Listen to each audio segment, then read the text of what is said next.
Well, hey everybody, Jeff Salzman here, and welcome to the Daily Evolver. And a special welcome to those of you who are joining me live. It's Wednesday, May 12th, and I appreciate you joining me and appreciate Integral Life for providing this live portal to its site and to Integral Global on Facebook and to YouTube Live as well. So what I do here is, basically look at new emergence in culture and consciousness. I often think this is my sort of orienting principle, is that I use integral theory to understand current events and use current events to understand integral theory.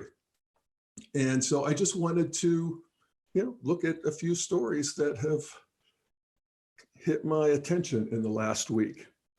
The first one is an article that was in the New York Times on Monday, and it is on the front page, so big deal. It's a big deal to get on the front page of the New York Times. And the title of the article is "Psychedelics Are Poised to Reshape Psychiatry."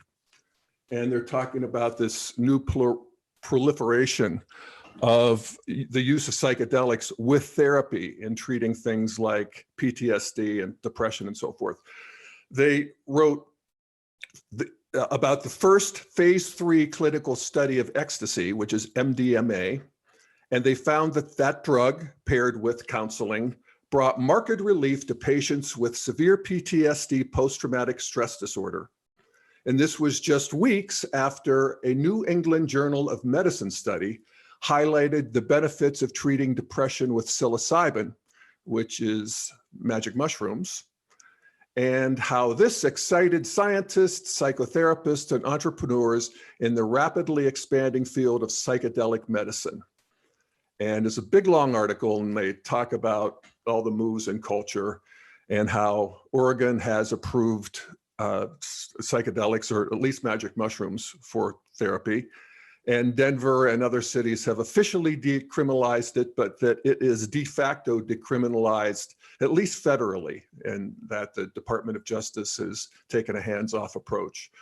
So, wow, I think this is really significant in the evolution of humanity. I think psychedelics have been very important in the evolution of humanity. And in fact, there's an interesting theory. I remember being struck by it back, I think it was the 80s, in a book called Coming of Age in the Milky Way, written by scientist Timothy Ferris, where he presented the theory that mushroom spores, which are actually so small they can actually move through outer space, that they were seeded into the universe and fell to Earth, and they created magic mushrooms. And these are the things that proto-humans ate to wake up to being conscious and self-conscious. And, I don't know about that, but certainly indigenous people for millennia have used psychedelics as ways of accessing wisdom. And so that's what we're doing here too. And a couple insights, I think, that Integral helps us to have around this phenomena. And the first one is that psychedelics help us to more stably experience absolute reality.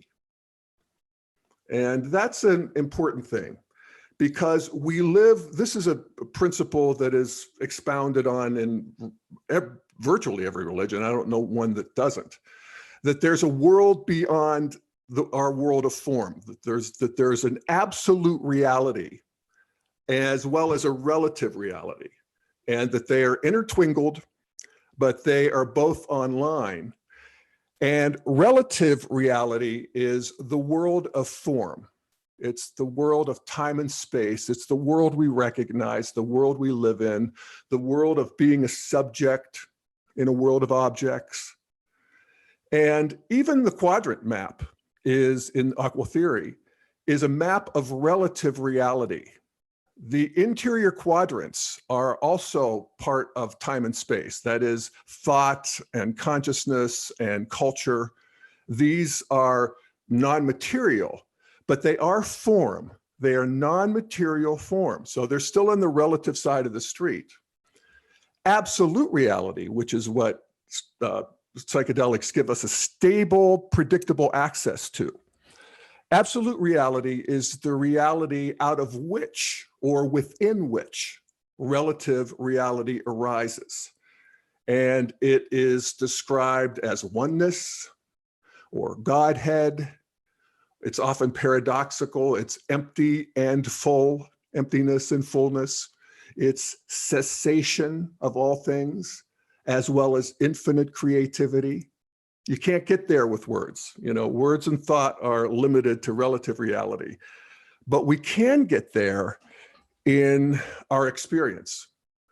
As I said a minute ago, absolute reality and relative reality are both fully online at the same time, all the time. And we can feel it.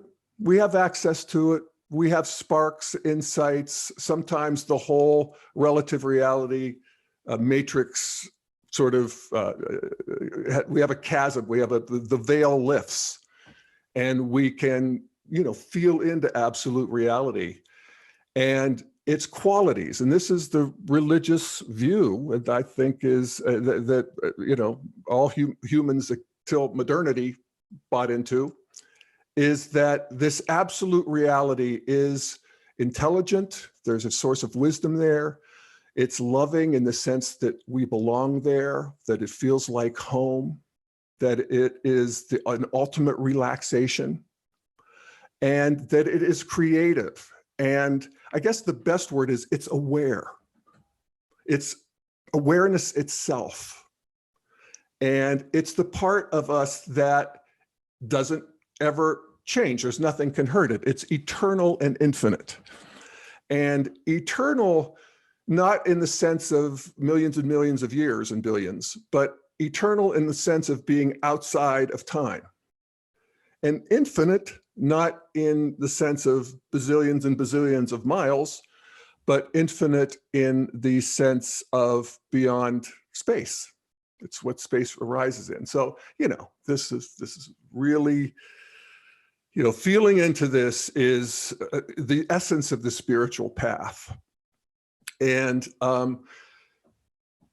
it's interesting that Timothy Ferris theory, because in a way, what if he's right, mushrooms woke pre-humans into relative reality. Essentially, that was the fall from paradise is when we became self-conscious and realized we're a subject in the world of objects, some of which are out to get us. And so we've been locked in relative reality ever since, and yearning to get out and touch into absolute reality. And we have developed many ways to do that, all sorts of spiritual practices, prayer, meditation, sensory deprivation, vision quests, and of course, the old standby booze and drugs and sex. They'll also get you there. Anything that gets us out of ourselves and in the words of the 60 psychonauts, blows our minds. Travel, roller coasters, all of that. So we're always looking for something to take us out into the moment, actually. And so it's certainly no surprise that psychedelics can be used in psychotherapy. I might argue that psychedelics have been a very big part of my own mental health, actually. I have done maybe a dozen trips in all my life, and I don't think any for the last 20 years. Oh yeah, one. All mushrooms. And I had tremendous insights. In some ways, it probably opened me up to spirit in my 20s. I was a committed atheist for most of my 20s. And I remember, the trips fairly well, some of them very well. And, what I noticed was that they can go either way. You can, seeing the oneness, having a stable access to absolute reality is on one hand such a relief that one of the side effects of of mushrooms is giddiness and joy and humor and laughter. And I will never forget, I mean, how many times I was rolling on the floor laughing on mushrooms, but perhaps the most memorable that really gets to the essence of things was a trip with my friend David back probably 30 years ago, where we were both up in the mountains with some other people and looking around, and he was just looking around and I was looking around. And he said at one point, there's so many things to be at one with. And we thought that was so funny. I mean, we rolled around on the ground laughing for a half hour on that. So David, I know you occasionally listen to this. If you are, I remember that, and it's so much fun. The other way it can go is bad. You can have a bad trip, and I had a few.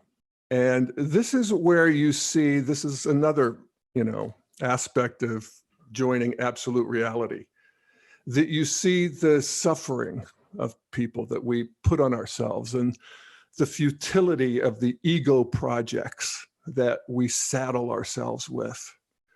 And it's so sad. And it feels so hopeless. And that is true. The ego projects are hopeless. They all fall away. But the absolute, eternal, and infinite parts of us don't.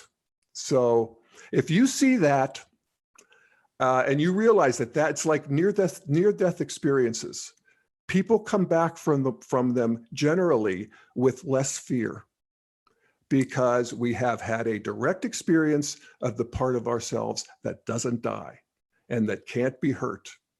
And we never can unsee that.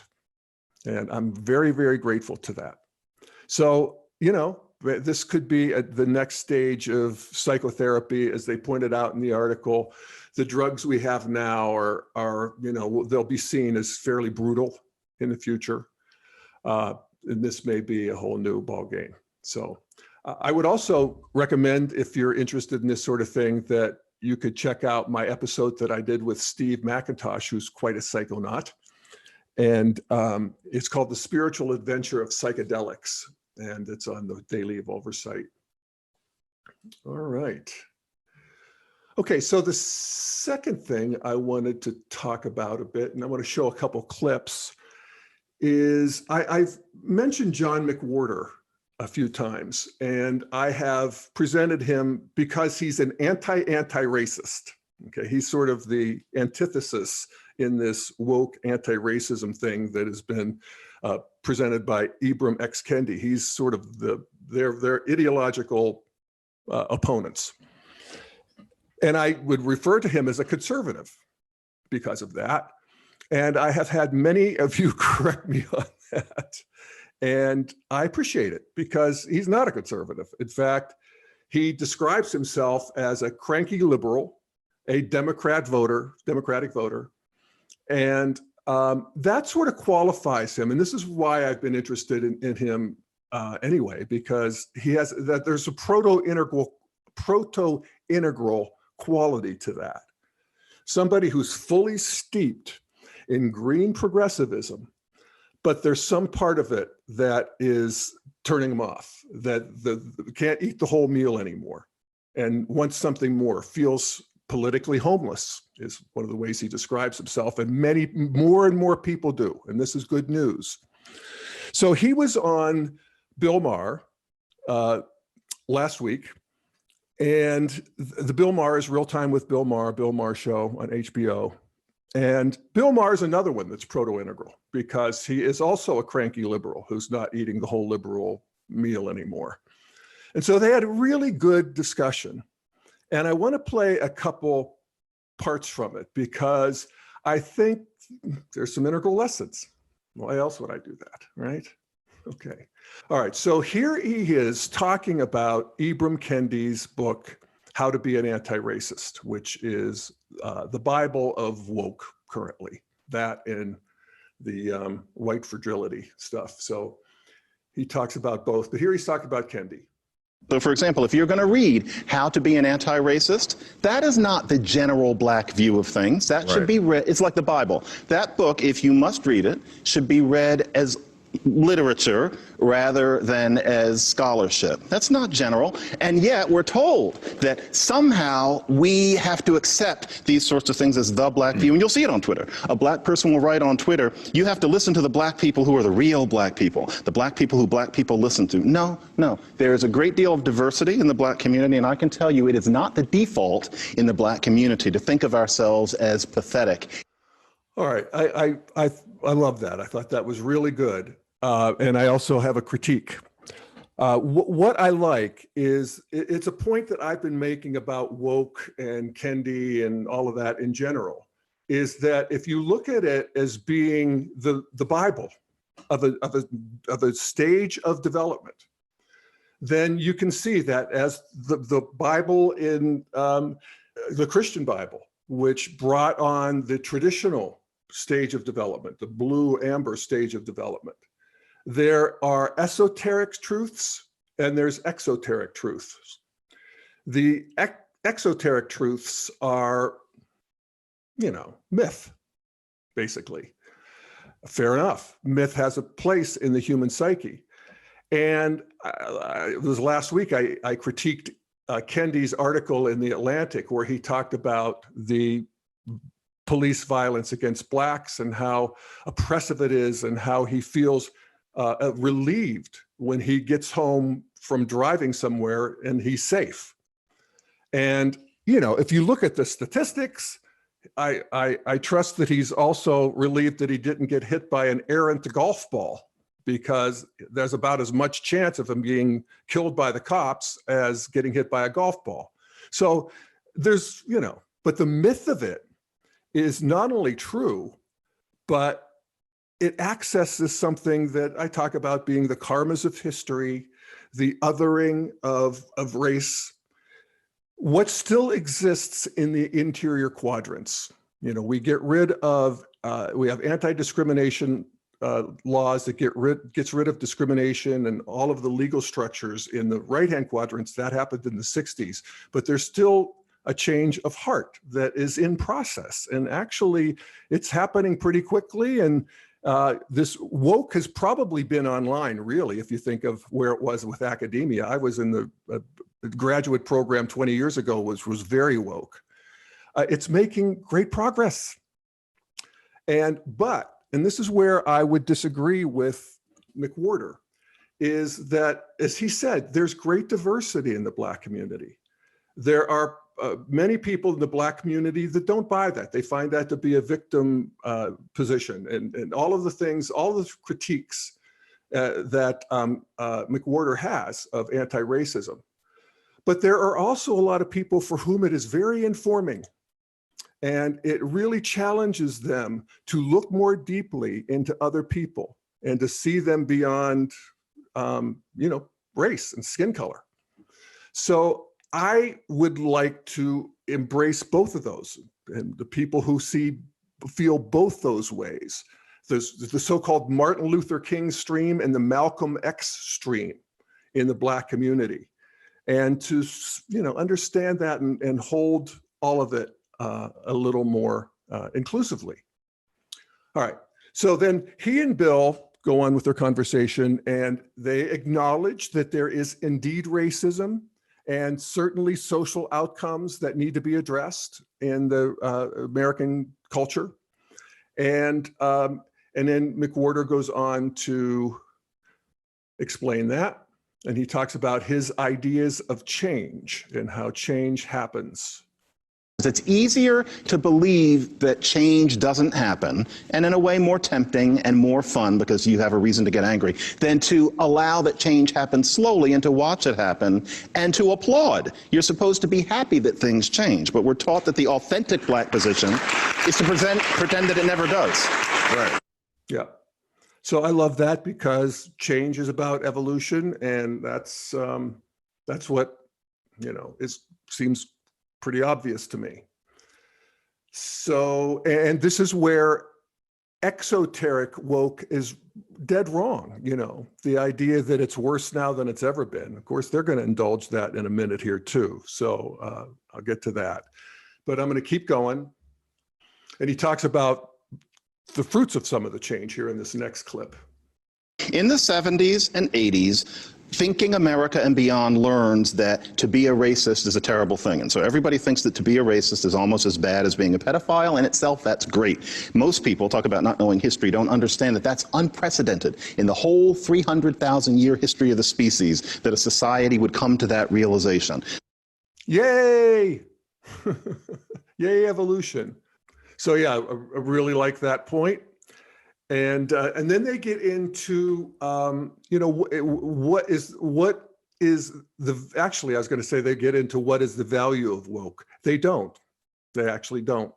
At one point, McWhorter says he's not against woke, but he's against mean woke. I'd like him to unpack that first part a little bit more, where he's not against woke. So what does he see positive about woke?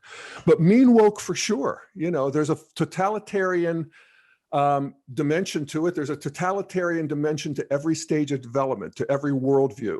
And there's a thought police and there's a cancel culture, and they evolve through these stages.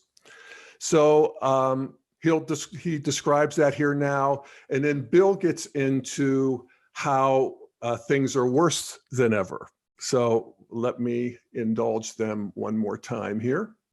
So you have a whole group of people. It's not just woke people. I don't have a problem with woke. It's woke people who are mean. The woke people who are mean, if you don't do what they say, right. They put you on social media and they say, you're a racist. And the problem is that most of us are deathly afraid of being called a racist on Twitter.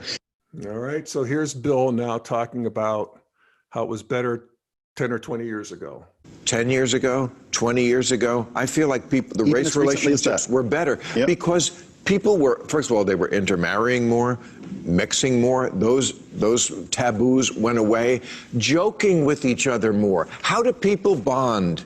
They joke, they talk, and now we're all on eggshells. All right. So I talked about the difference between woke and mean woke. Again, I wish McWhorter would expound a little bit more on the positive aspects of woke, which is just this increasing consciousness. I felt it myself since Black Lives Matter. I felt it since Me Too, seeing people for who they are instead of the surface features, so to speak. So with Bill Maher's comment about race relations were better 10 or 20 years ago, this is tricky. He talks about that people were intermarrying more and mixing more. Absolutely not true. Intermarrying way more. I don't know year by year, but 10 years, 20 years ago, way more. Mixing at work, mixing in various situations, way more. But there's really two sides to, there's two things that are revealed by these analysis or polling. One is that if you ask people their views of race relations, they will say that race relations are worse than they used to be. The height of where people said race relations are good was right after Obama was elected. And now they're down again, I forget, 10, 12 points, something like that. In terms of questions like, would you be willing to marry or accept a person of another race into your family? The attitudes are way better. Would you be willing to work with another person? How do you feel about the intelligence and capacities of people of different races? All much, much better. And that's a paradox of evolution. People tend to think that if things feel bad, they're getting worse. That's not true. Even if we look at our own lives and our relationships, the healthy relationships, we've gone through bad times and we became closer because of it. I have sometimes referred to a pattern that Scott Peck, the author of The Road Less Traveled, identified in his book on community building and his foundation for community development that I was part of back in the day. And he said that the building of authentic community requires that people go through 4 stages. And it's really helpful here with race. One is pseudo-community. That is where we all kind of think we're all good and everything's fine. And we can stay in pseudo-community for a long time. In fact, with a lot of people, that's where we ought to stay because, it works just fine to be in pseudo-community. unless you want a deeper intimacy. And then you have to move into conflict. And because inevitably there's going to be conflict. I don't approve of it. If I had designed the universe, I would have made it a lot nicer.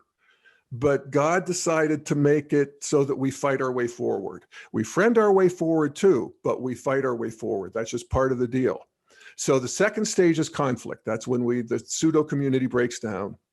And then we fight with each other, and we realize that we're not going to be able to win the other person over. We're not going to be able to beat them. We're going to have to live with them. We have to surrender to them in a way. And that brings on the third stage, which is emptiness.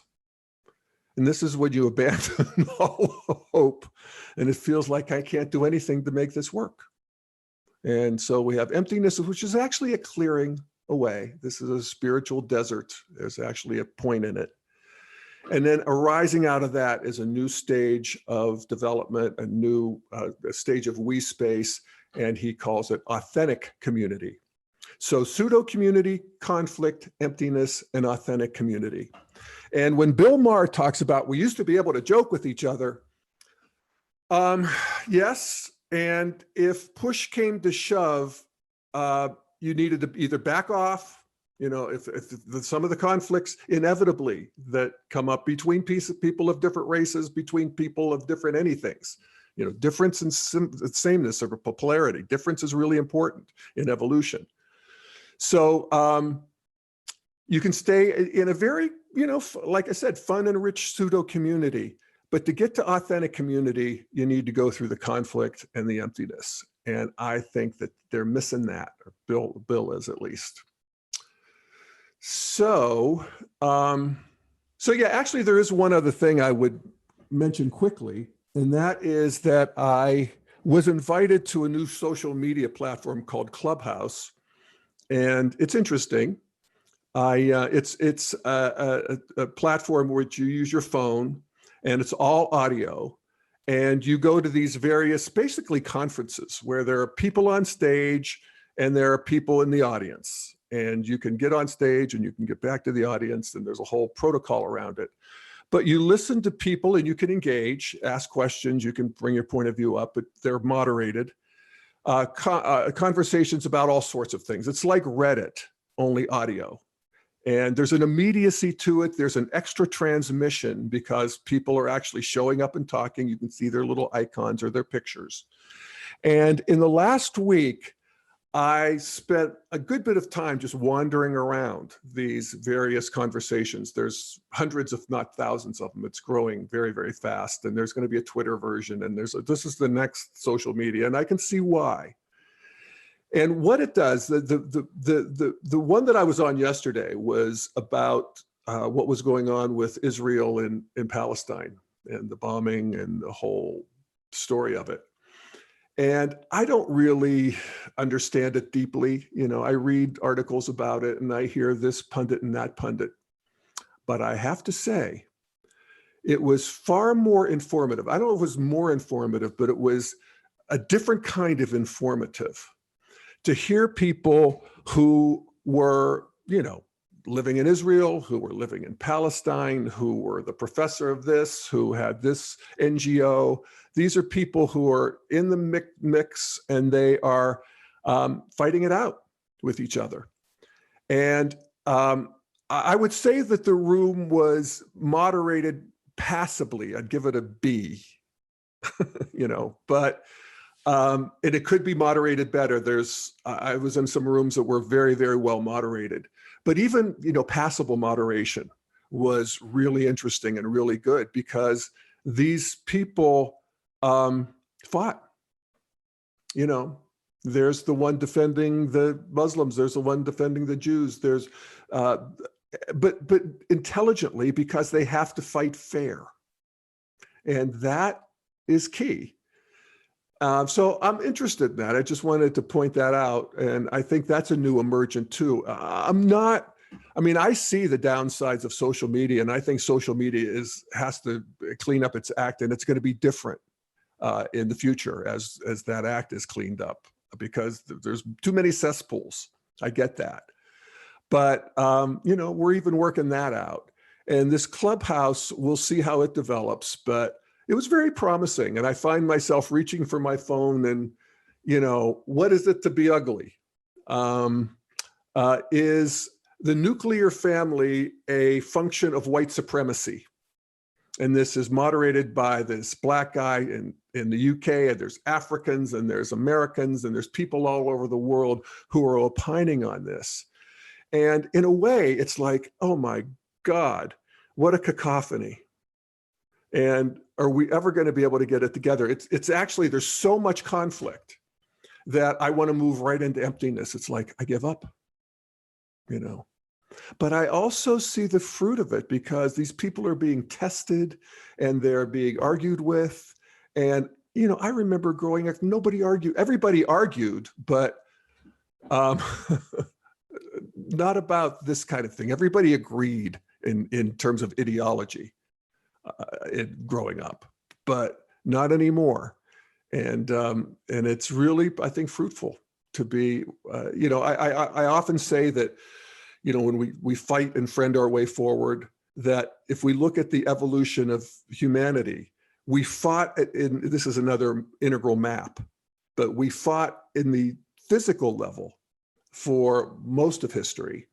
And now we're fighting in what we call the subtle level, which is the realm of thought and energies, and not physical.